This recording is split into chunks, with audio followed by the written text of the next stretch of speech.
So we've got some homework here that's due Monday, so why don't we have a look at it?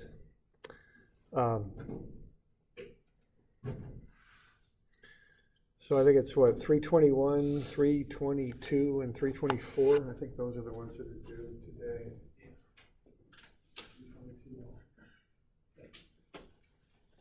Okay, so this stuff will be due Monday.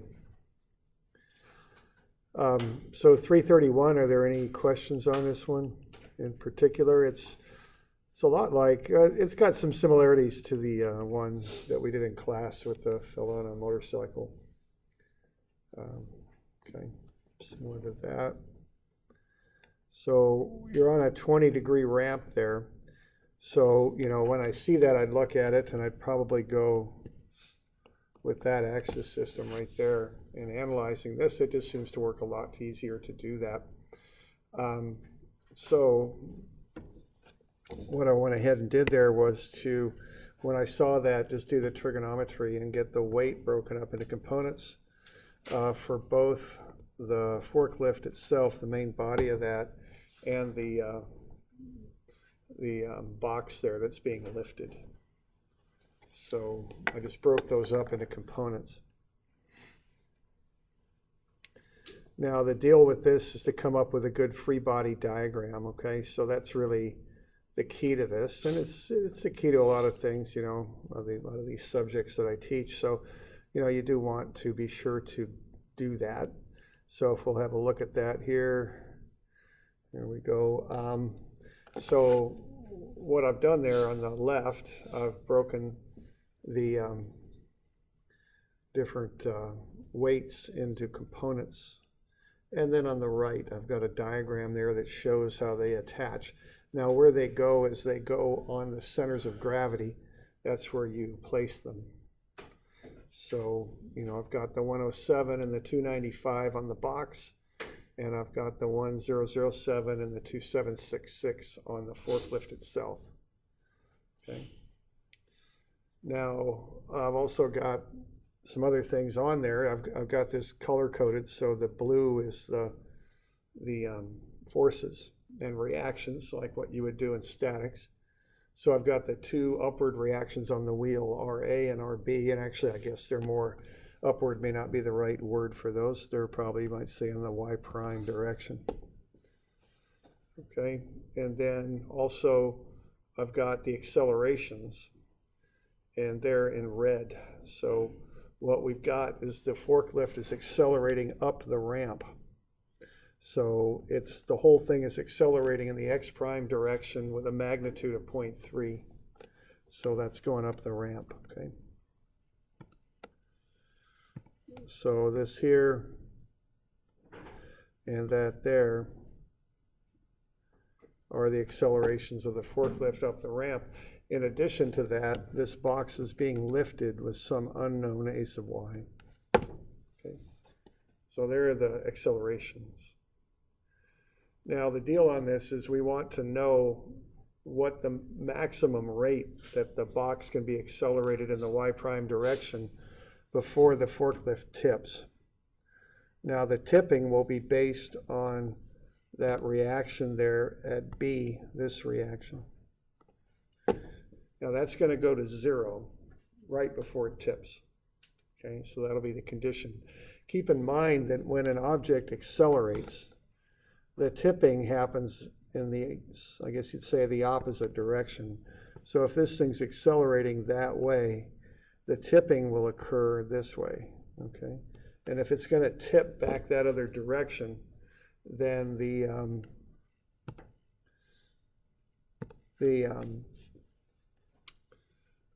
front wheel, or excuse me, the back wheel here will be the one that has the reaction go to 0, okay? So this is the wheel here that will have the 0 reaction. So y'all good with that in the free body diagram? I always want to get a good free body diagram going on this stuff, because then I can just look at it.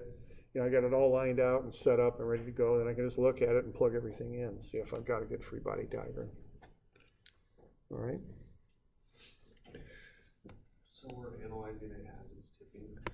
We're analyzing it just before it tips, the instant before it tips. So we're finding kind of, you might say, the boundary between when it's on the ground and when it's tipping, or that boundary point. That might be the best way to put it. So yeah, and I think, the point maybe of your question, and I think it's a good point, is what's going on here is that reaction in the front is going to zero. However, alpha is still zero also. So it's just about to tip, but not quite doing it yet. Okay.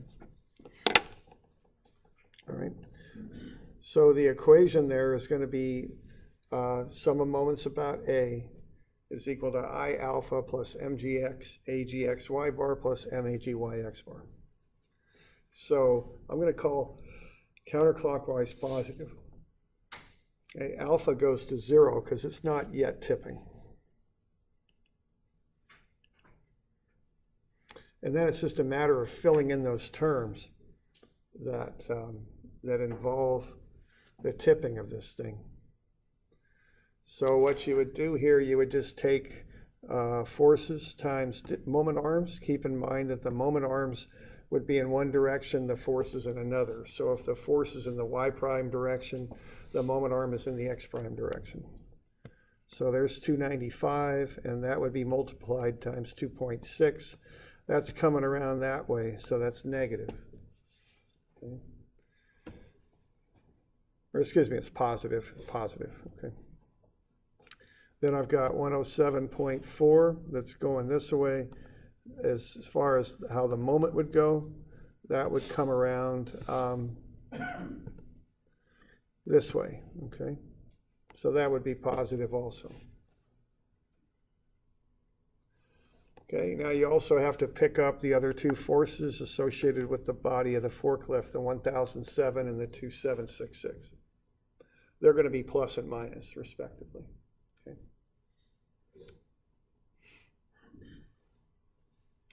Now on the other side, what you've got are the things that are caused by the accelerations. So these are referred to as inertial moments. So what you do is you take the acceleration times the mass times a moment arm, because mass times acceleration is an inertial force is the term for that. And you look at the direction of the accelerations, and you just use those with your sign convention. Okay.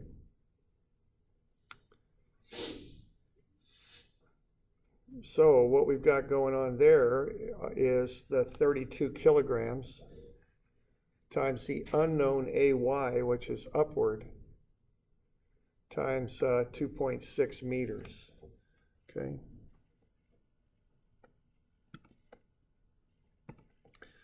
So here's the 2.6 meters right there, and that'll be times this unknown A sub y, which is up.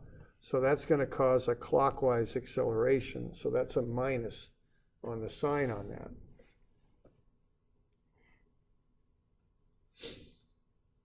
And then we've also got 0.3 meters per second squared with the 32 kilograms. And that has a 1.4 meter moment arm. And that one, I think I've got a bust on that sign as well as the one after. I think they're both negative. So that should be minus there. Okay. So the sign on that should be negative, because what's happening with that is that's coming around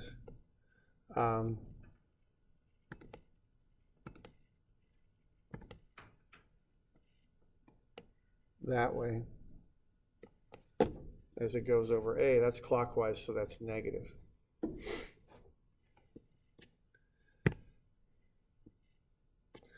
As well as, and so there's one other to plug in there. So you could look at the sign on that, and then there's one other acceleration that you'll have to consider with a mass that creates an inertial moment. So what we're looking at on this thing is, on the right-hand side, is the mass times the acceleration times the moment arm. Counterclockwise plus, clockwise negative. Okay.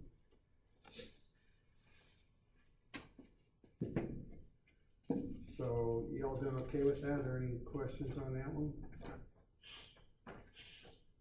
You wouldn't treat the box as a reaction?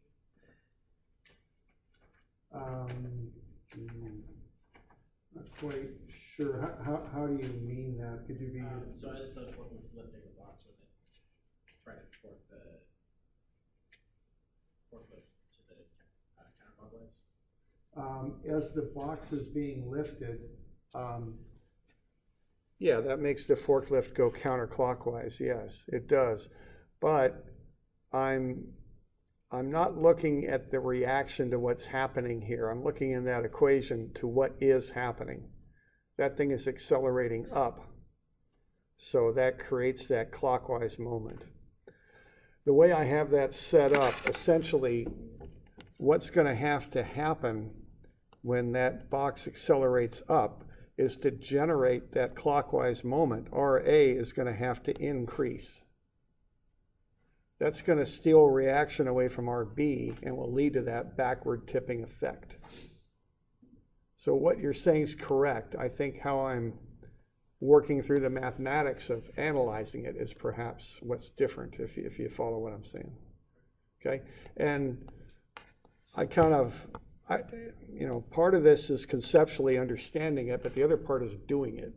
And the doing it part, I put the statics on the left, dynamics on the right, and just stick with that sign convention, and it's going to work out. I don't have to overthink it then, So that's how I approach doing it. You might have learned differently in physics, who knows? I mean, you might have done some different things. So conceptually what you're saying is correct, but the way I express it is how I just explained there. Okay. Other questions on that?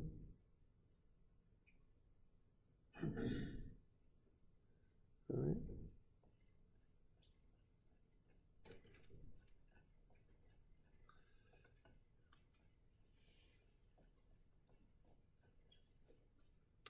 Okay, the next one is, it's similar. There's no ramp.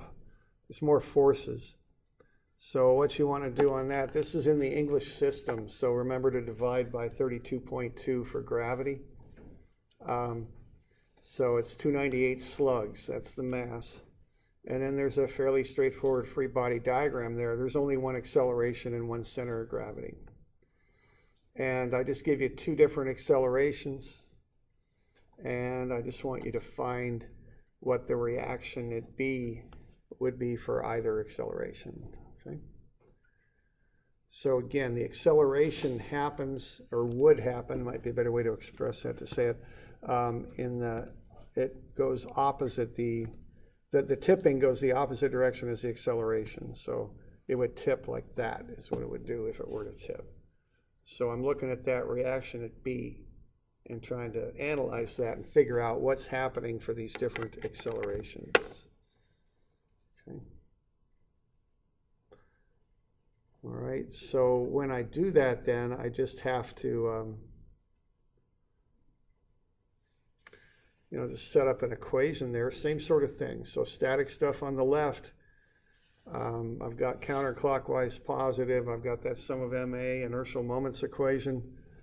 So I'm assuming no tipping, so alpha goes to 0, as does AGY, okay? So both of those go to 0. So I'm left with sum of MA is MAGXY bar. Okay, so I just sum up the moments there. And just look at the blue forces there, the 280. That has a moment arm of 3.7.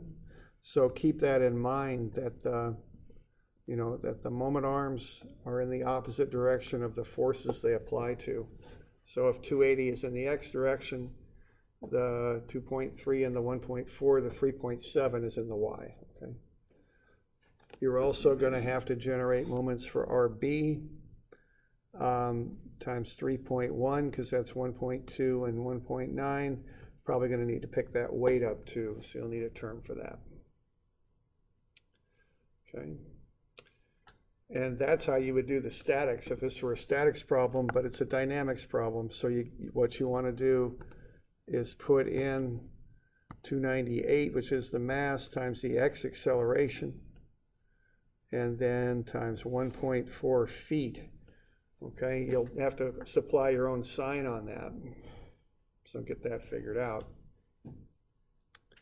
Then you just solve, you plug in the AGX and solve. If you plug in AGX is 6, RB is 1287. Now notice I put a factor of 2 in here. And what I'm doing, see, this is actually a 4-wheeled vehicle, so there's 2 wheels up front. That's why there's a 2 there. So I'm getting 1287 pounds per wheel is what I'm doing. Okay. So if AG is 6, I've got a reaction at B. It's not tipping, it's just got a reaction at 1287. If AG is 30, though, I get a negative reaction at B. And that means it's actually tipping. You know, there's no such thing as a negative reaction. It actually goes to 0. But if it's negative, it means the thing's actually moving up. That's what it's doing. Okay. So for AG6, there's a reaction on the wheels. For AG30, the reaction's 0 and it's tipping. Okay.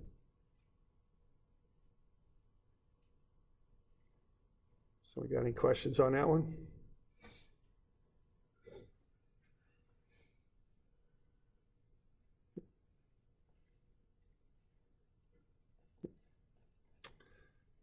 Okay.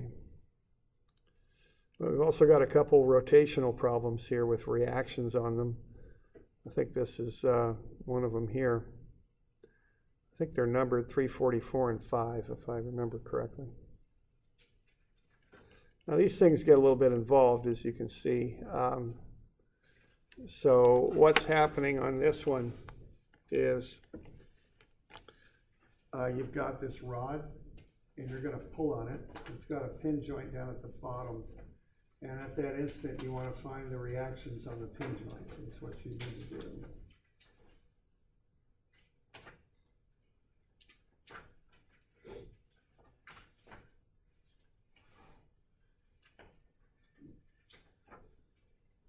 So this is 344. All right. Now, I probably want to get this turned into a free body diagram, I think. So what we've got here is we want to find the reactions down there at A. So, of course, there's a couple of those. RAY, RAX. All right, now we've got a center of gravity right here. So we're going to have the weight that acts there, and that's 70.6 newtons. We've also got this force that we're pulling with here, 90 newtons. But now what we also have going on are accelerations. So we got a tangential acceleration and a normal acceleration like that. And keep in mind that that gets applied to the center of gravity. That's how this stuff works. Everything goes through the center of gravity. Okay, so there's the free body diagram that you want to be working off of.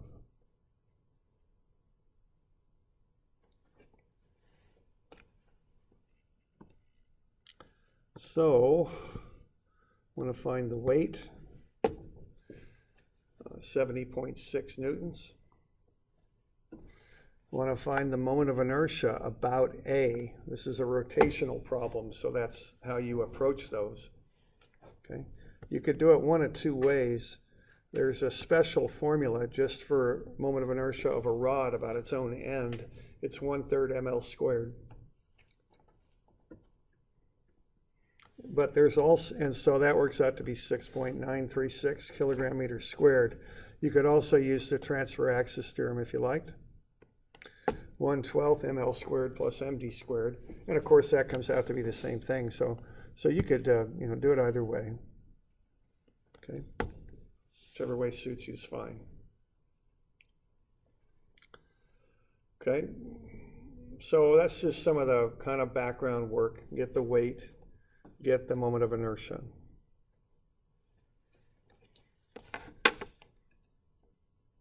Okay. Now, the next thing is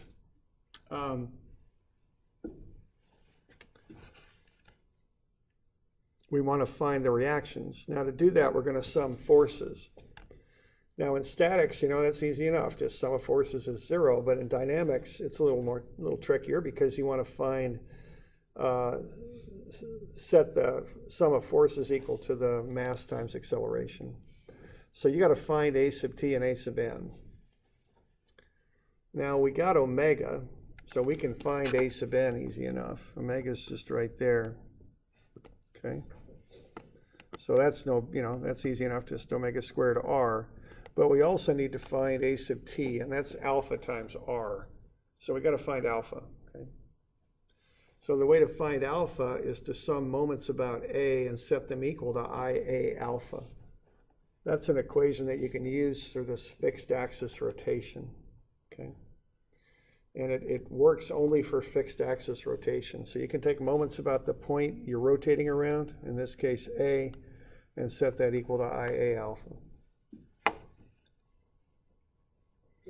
So the moment then will be the weight, the 70.63 newtons. That's a vertical force. So what I'm going to do, I'm going to take half the length of the rod, 0.85, and multiply that by cosine 58. And that'll get me the x component of that. Right there. So I'm getting that moment arm right there that I just colored in right here. And that's cosine 58 times 0.85 multiplied by the weight.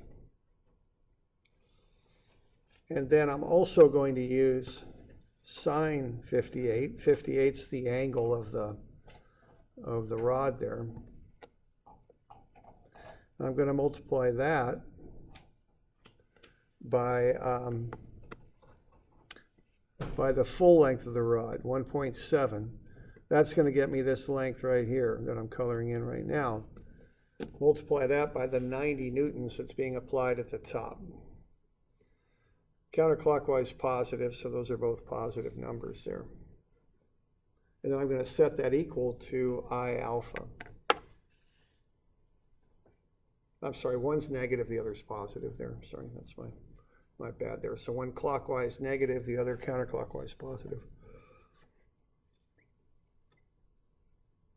So I can set up that equation and work through and solve for alpha. It's 14.13 radians per second squared. Okay. So once I've got that, I have the means to find the acceleration of the center of gravity, both the normal and tangential acceleration. Okay. But I needed alpha before I could do that. So I can go ahead then and find the tangential and normal accelerations. Now this is of the center of gravity, okay? So remember that. That's the point that you attach the accelerations to. So I use that 0.85 meters, that's half the 1.7. And then I multiply that by alpha to get the tangential acceleration and omega squared to get the normal acceleration. Okay.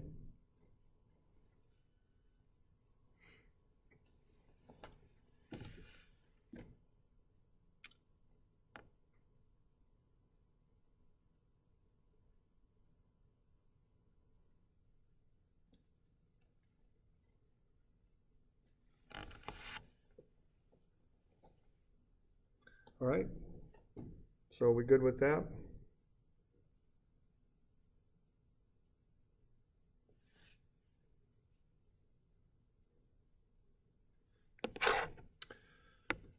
Because once you have that acceleration, you can go F equals ma and solve for the forces, which are the reactions in this case. Okay?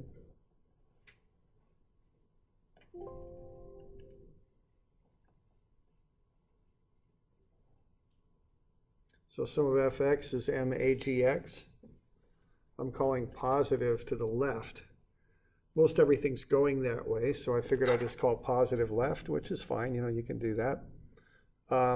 So what I'm going to do is change that free body diagram I had earlier around a little bit. I'm going to show RAX to the left also. So I'm going to say RAXX that way. I'm going to have RAY, which won't enter into this sum of fx equation, but I'll put it on there. I'm going to have the weight, which is 70.63, and then I'll have those two accelerations. Now the tangential acceleration will be normal to the center of gravity, and the normal acceleration will be down, okay? And I think that tangential was, let's see, cosine 58. Yeah, I think so. So let's look at these angles here. This is 58. This will be 32. I want those because I'm working in the straight x direction. Okay, so this is going to be, and I'm going to get kind of crowded in here, but that's the 2.754. The tangential is the 12.01. So when I solve forces in the x direction, I'm going to get 90, and then plus, because I'm calling left positive here, RAX. And that's going to equal the masses times accelerations on the right, okay? They're both acting to the left, so they're both positive. The mass of the rod's 7.2. This is 12.1 up here. So then I'll multiply that by cosine of 32. That'll get me the x component. And then for the other one, I've got 7.2 times 2.754, which is the normal acceleration times cosine 58. Okay, so that's this one. Using that, I'll get the x component of that.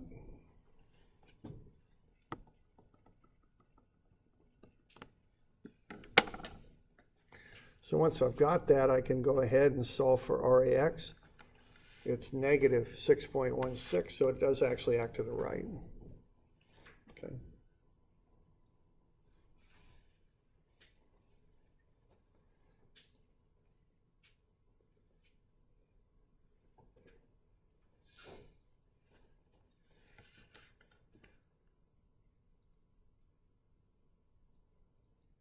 Questions on that?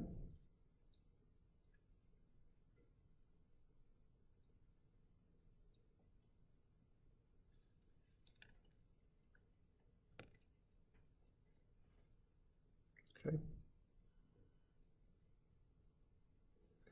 And then you do the same thing in the y, okay?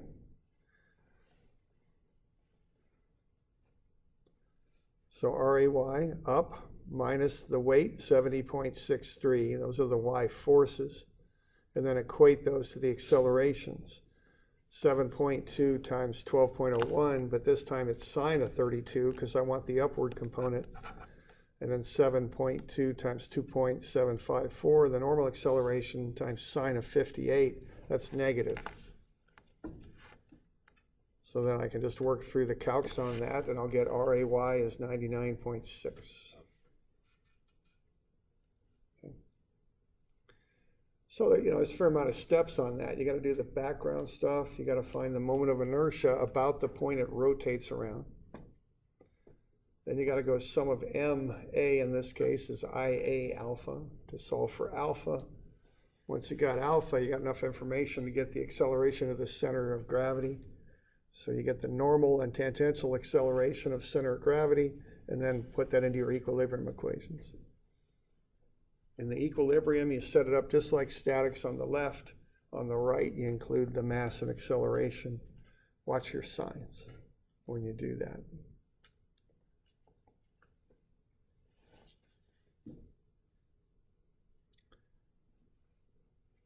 Y'all okay with that?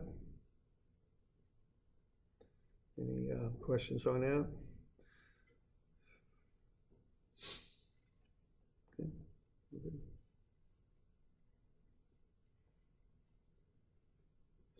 All right. Now this other one's very similar. It's similar in that you do that process. You know, you're going to find I sub A. You're going to find alpha. You've got omega, so you know you can do omega squared r to get the normal acceleration of the center of gravity, and alpha r to get the tangential acceleration of the center of gravity. And then you find the reactions. It's simpler than the one we just did in that there's no angles on this. It's right in the x direction, but it's more complicated in that there's two pieces to it that you have to work with, okay? Now there's different ways you can handle that. I just kept the two centers of gravity separate throughout the problem. You don't have to. You could combine them if you wished. I don't know if there was an advantage to any particular method or not on this. Okay. So we got a plate and a cylinder. The moments of inertia formulas are shown there. Those are taken off the back of your formula sheet. And then we got the weights. 8 kilograms times gravity is 78.48. 6 kilograms times gravity is 58.86. Okay.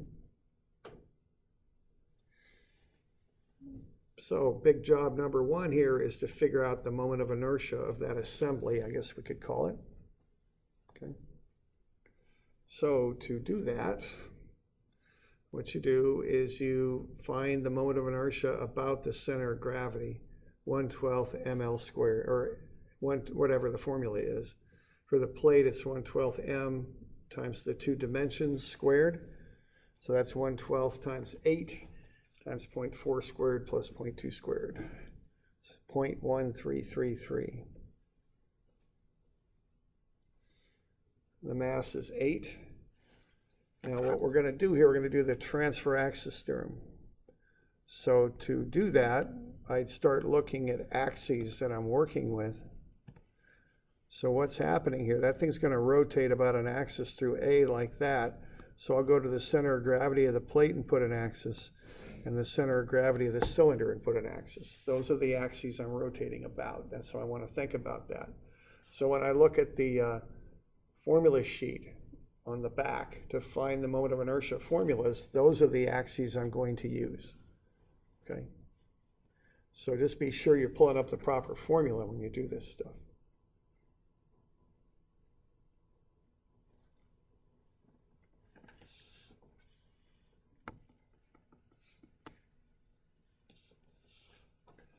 Okay, so I'm going to do that formula first for the plate. So 1/12 m a squared plus b squared there, it's 0.1333. But then I have to take the mass times the distance from the center of gravity to that point about which I'm going to take moments, which is A. That's 0.2 meters, and square that. So 8 times 0.2 squared is 0.32.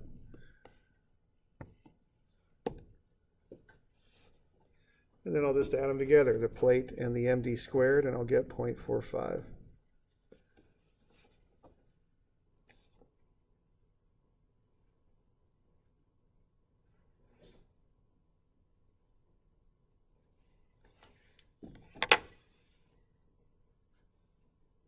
You do the same thing for the cylinder. 1/12 times the 6 kilogram mass times 3r squared, so that's 3 times 0.06 squared, plus the height squared, so that's 0.3 squared. Work that all out, it's 0.0504. The mass is 6. The distance there will be to that centroid of the cylinder, okay? So the distance will be right there, see? That long distance. And that will be 0.46, I think it is, because I'm going 0.4 over to get from one side of the plate to the other. Then the radius of the cylinder is 0.06. So 0.4 plus 0.06 is 0.46. Take the mass times that distance squared, and I get 1.27. Add that to the 0.0504, and I get 1.32. Add everything up, and I'll get the total moment of inertia, 1.77. So that's the moment of inertia of that assembly about point A when I get everything added up, okay? So 1.77. So this is a formula that I'm using only for fixed axis rotation. It's rotating about A. I can find the moment of inertia about A and use that. Okay. Next thing I want to do is find alpha. So I'm going to call clockwise positive this time because everything's going clockwise. and then I'm going to have I sub A alpha. So I just take the two weights times their moment arms. I got the moment arms in that moment of inertia table. Weight of the plate times its moment arm, weight of the cylinder times its moment arm, minus a little bit of friction there, 4 Newton meters. And that'll be 1.77 alpha, so I get alpha, it's 21.86. Okay. I'm given omega, I got alpha. So now what I can do is I can find the acceleration of all 4 of those centers of gravity. Okay. And I'm just treating this as 2 different pieces, a plate and a cylinder throughout the problem. That's what I'm doing. Okay.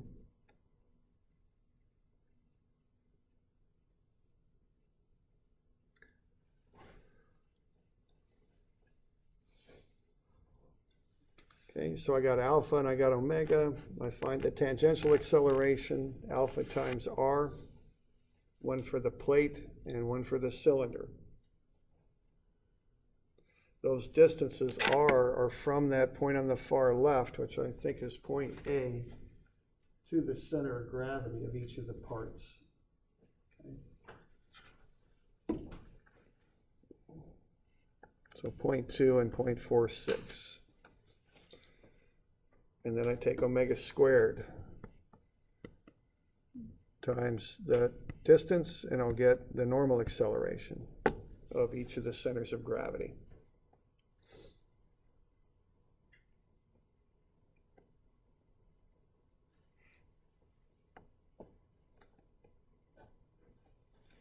Okay.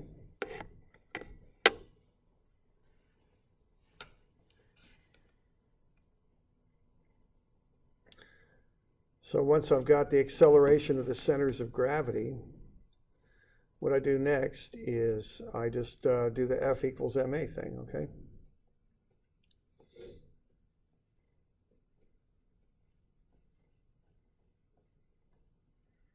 So what's happening here is I've got the reactions.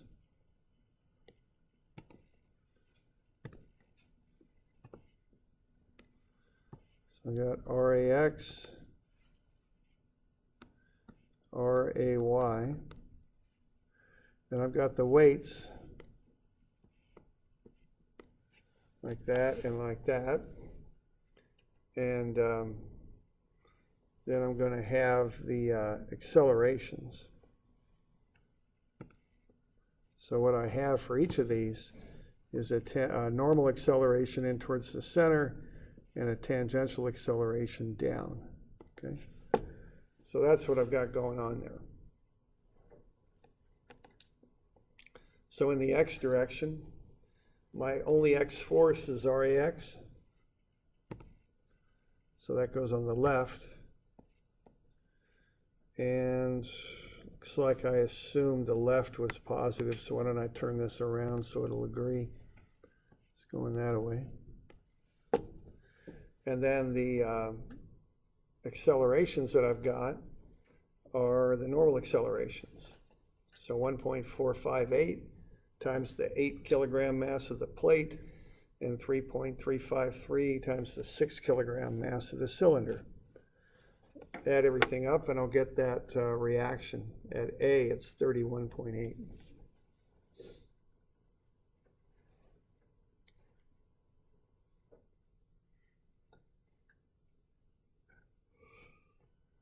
And then I could also look at the Y forces. I got 2 weights and the reaction at A. That goes on the left. So RAY minus 78.48 minus 58.86. And then I've got those tangential accelerations down. So they're going to be negatives. They go on the right side. So minus 8 kilograms times 4.374 and minus 6 kilograms times 10.06. Okay. So then what I can do is just get everything going in there. I've got RAY minus the total weight, 137.34. You know, in statics that would equal 0. but this isn't statics, it's dynamics. So I've got the mass times the acceleration downward of those two parts. So I can add everything up, and I'll get RAY. It comes out to be 42 newtons.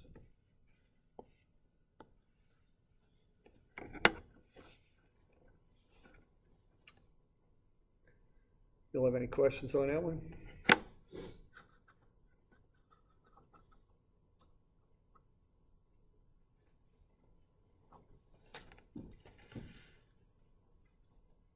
Okay. So both of those, a bit involved, but they've got discrete steps to them. So get that kind of figured out on these. Okay. So you want to get the weights and masses and then get the moment of inertia about the point you're rotating around. Find omega and alpha. You find alpha by going sum of m equals I A alpha. A is the point about which it rotates. When you got omega and alpha, you can find the accelerations of the centers of gravity. So that's what you use for your distances there, the distance to the centers of gravity. And that'll be r omega squared and r alpha. Okay.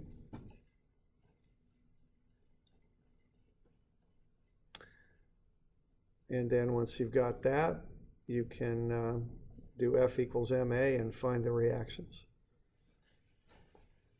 Forces and weights, the static stuff on the left. Masses and accelerations, the dynamic stuff on the right. Okay.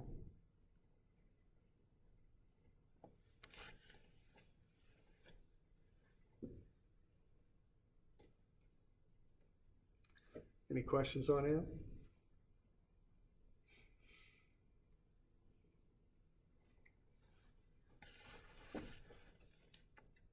Okay.